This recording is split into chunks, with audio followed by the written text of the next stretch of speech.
इंदिरा एकादशी व्रत कथा। इस एकादशी व्रत कथा को आप सभी लोग पढ़े और सबको सुनाएं। इस इंदिरा व्रत कथा को मात्र 15 दिन तक जो कुछ भी मन में सोचकर पढ़ेंगे तो आपकी वह कामना जरूर पूरी होगी, ऐसा पुराणों में वर्णित है।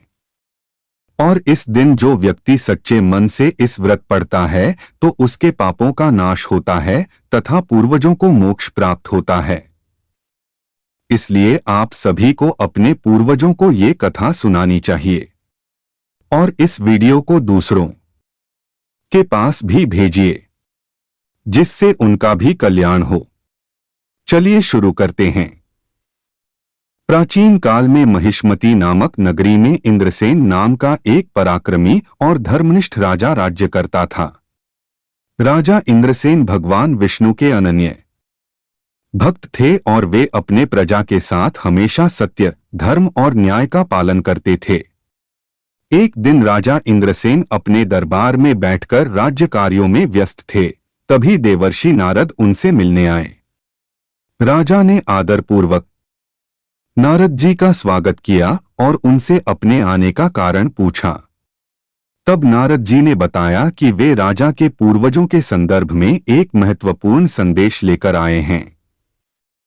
नारद जी ने बताया कि राजा इंद्रसेन के पिता की आत्मा यमलोक में है और उन्हें मोक्ष की प्राप्ति नहीं हो रही है।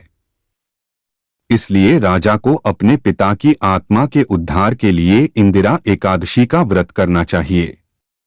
यह सुनकर राजा इंद्रसेन ने नारद जी से इंदिरा एकादशी व्रत की विधि और महत्व के बारे में विस्तार से पूछा।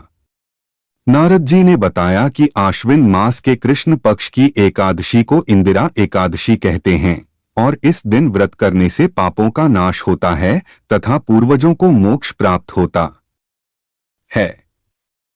जो व्यक्ति सच्चे मन से इस व्रत का पालन करता है उसके सभी पाप धुल जाते हैं और उसके पूर्वज भी पाप मुक्त होकर स्वर्ग की ओर गमन करते हैं। नारद जी के उपदेश को सुनकर राजा इंद्रसेन ने विधिपूर्वक इंदिरा एकादशी का व्रत किया। व्रत के प्रभाव से उनके पिता को मोक्ष की प्राप्ति हुई और वे स्वर्गलोक चले गए। राजा इंद्रसेन ने भी भगवान विष्णु की कृपा से दीर्घायु प्राप्त की और अपने राज्य को धर्म और न्याय से संचालित करते हुए सुखपूर्वक जीवन व्यतीत किया। इस प्रकार इंदिरा एकादशी व्रत से राजा इंद्रसेन के पिता का उद्धार हुआ और उन्हें मोक्ष की प्राप्ति हुई। इस व्रत के महात्म्य को समझते हुए लोग इस दिन श्रद्धा और भक्ति से व्रत रखते हैं और भगवान विष्णु की कृपा प्राप्त करते हैं।